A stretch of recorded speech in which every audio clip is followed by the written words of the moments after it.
Estamos na aula 8, olha só.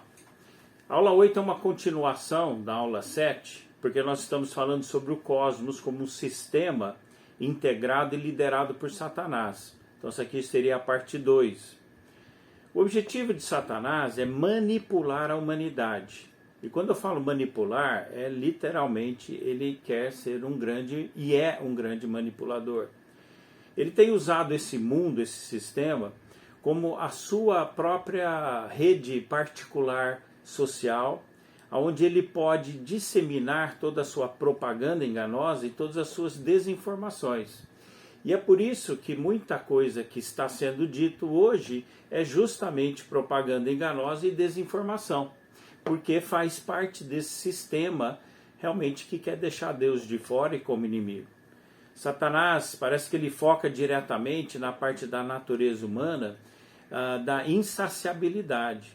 Ou seja, ele sabe que o ser humano caído tem uma fome ou uma sede, né? E olha só, Jesus falou, ele é o pão da vida e ele é a água viva, justamente para satisfazer a sede e satisfazer a fome. Então, o diabo sempre trabalha com paralelos muito próximos e muito íntimos com a palavra de Deus. Na aula 7, eu li só o verso 3 e 4 de 2 Coríntios capítulo 4, mas hoje eu quero ler, nesse mesmo capítulo, 2 Coríntios capítulo 4, eu quero ler do verso de 3 a 6. Mas eu vou ler numa versão que chama versão fácil de ler. E se as boas novas que nós anunciamos estão encobertas somente para aqueles que estão indo para a destruição.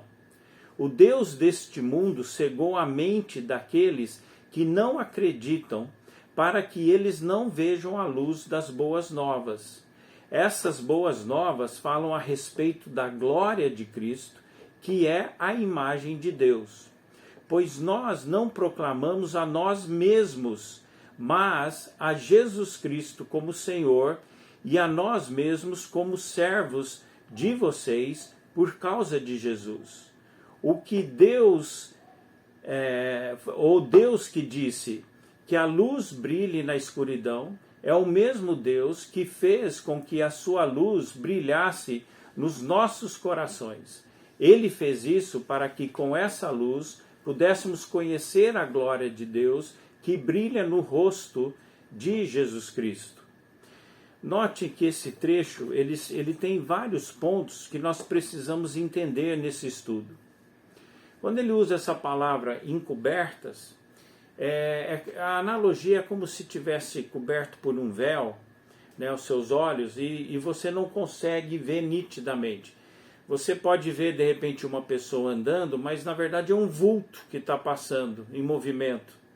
Então, aquilo que está encoberto, talvez outra interpretação seria encapsulado, envelopado, né? Essa foi outras opções que deu de tradução, mas a ideia no original é que não tem realmente contato com o externo, está guardado, né? Está colocado como se fosse dentro de um cofre, então não tem saída para o externo.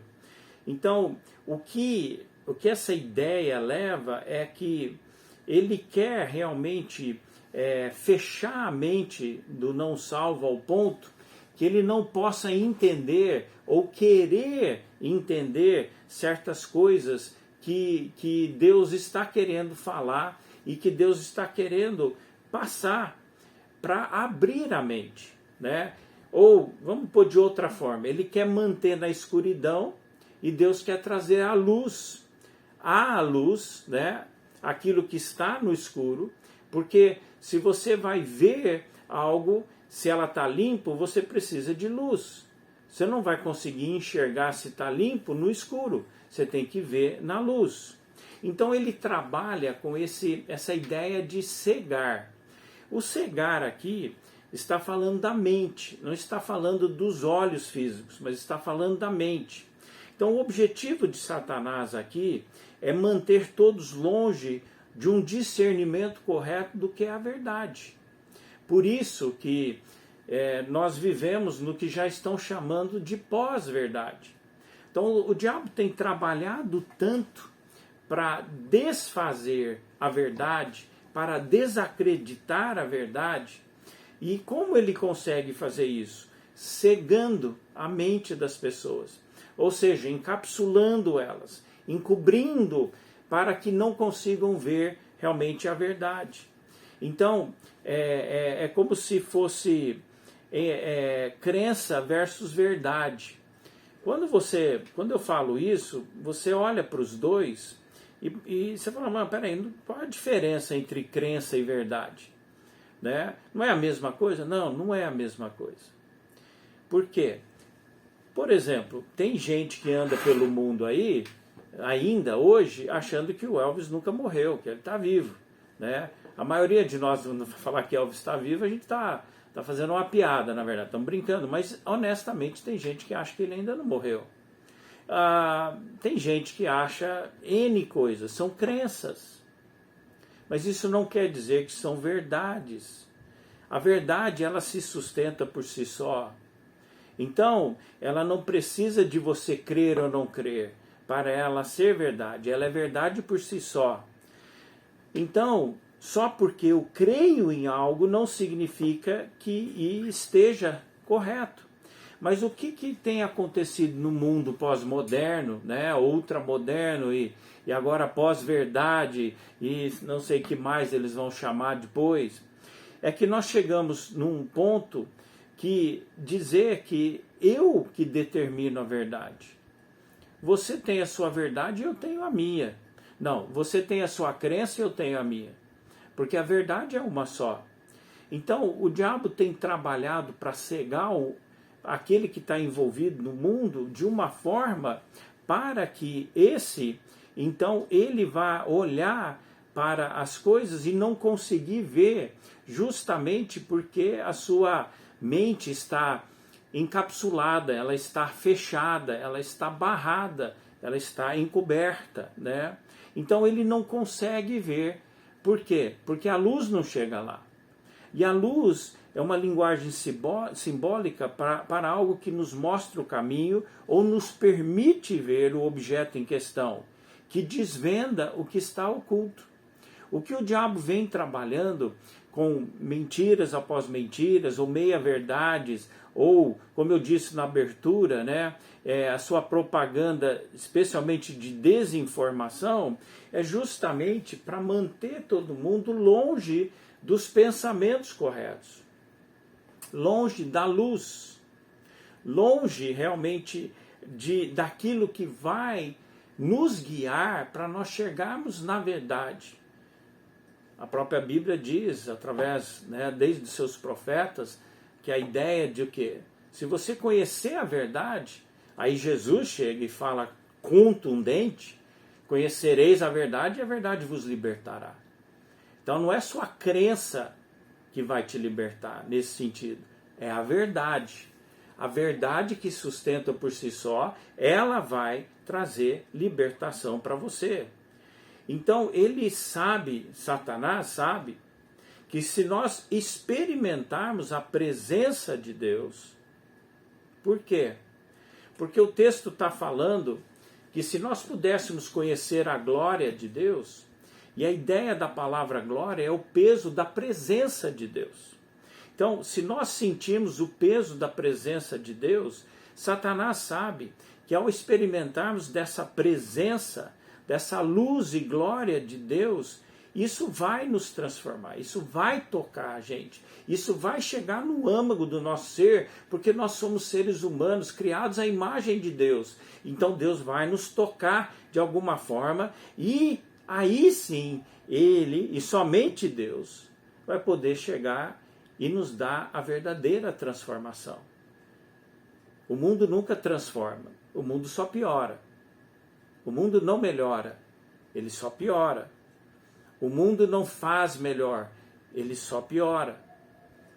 Mas quando nós nos encontramos com a luz e temos uma experiência com a glória de Deus, com a sua presença transformadora, aí sim nós vamos experimentar transformação. Nós vamos experimentar transformação. Por quê? E por que eu estou dizendo transformação? Porque transformação é algo que é importantíssimo e que o mundo quer que evite. Porque transformação, quando você vai pesquisar essa palavra, ela vem de metamorfose. É a mesma que nos fornece metamorfose. Pensa nisso um minuto. Ela é a mesma palavra que nos dá metamorfose. Então lembra daquela larva que entra no casulo, um bicho feio, a hora que sai uma borboleta, uma coisa linda, uma coisa bonita, uma coisa multicolorida, diferente. Tem nada a ver uma coisa com a outra. Esse é um exemplo perfeito de salvação. E o que nós temos que entender nesse estudo, e nós estamos chegando no cerne, para depois de ainda destrinchar várias coisas, que nós precisamos entender que esse mundo quanto cosmos, no sentido de sistema integrado, que trabalha para deixar Deus de fora como inimigo, que é liderado por Satanás, é maligno. Não tem como pôr um pouquinho de açúcar em cima para ficar um pouquinho mais doce, não fica, é amargo, é fel. Nós precisamos entender realmente que como crentes em Cristo Jesus, nós estamos do lado oposto do que esse mundo quer, justamente porque estamos na luz. Pensa nisso. Eu coloquei aqui nas minhas anotações, porque justamente estamos na gloriosa e desacobertada, fui longe, hein? Desacobertada, o quê? A coisa estava coberta, a coisa estava travada, mas Deus tirou para que nós pudéssemos ver a verdade do que é realmente a presença de Deus. Esse mundo quer vender um Deus que desmancha prazer, um Deus que só põe freios, um Deus... Mas a verdade revelada na palavra de Deus é justamente o oposto. É um Deus de amor, é um Deus firme, sim, Deus de justiça, mas é um Deus que traz verdadeira liberdade para nós. E nós precisamos experimentar isso.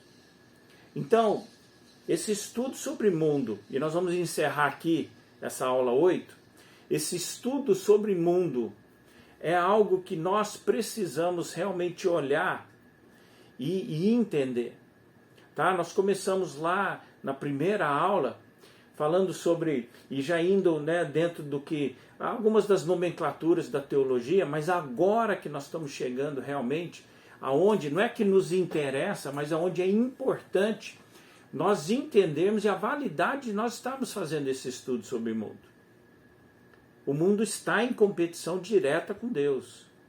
O mundo, esse cosmos, esse sistema liderado por Satanás, está totalmente oposto, indo em direções opostas, eles não andam paralelos de jeito nenhum. E nós então precisamos entender isso.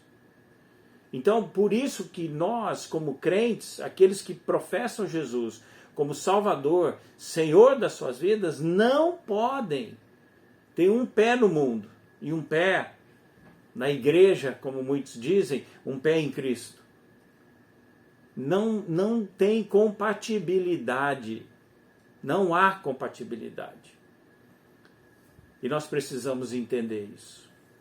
Então vamos orar e vamos encerrar então essa aula 8, porque a aula 9 ainda é a parte 3 sobre isso. Mas vamos orar para que nós possamos entender isso mesmo. Pai, eu peço que o Senhor abra o nosso entendimento nesse momento, Senhor. Que o Senhor abra os nossos corações para o fato, Pai, que esse mundo existe, esse de sistema integrado, coordenado, que realmente trabalha contra o Senhor e os seus valores, que é liderado por Satanás e as hostes do inferno.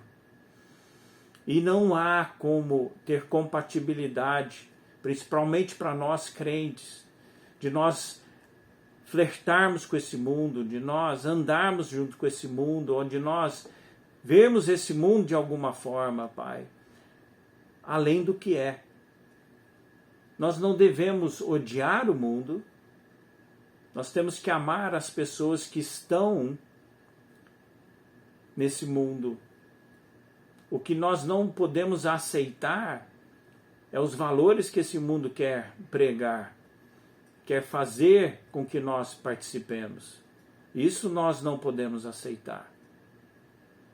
Mas, ó Deus, como crentes, nós precisamos amar as pessoas que estão nesta cegueira e ajudá-las a sair dessa cegueira. Então toca profundamente em nossos corações com esse entendimento, em nome de Jesus. Amém e amém, Senhor Deus. Até a aula 9.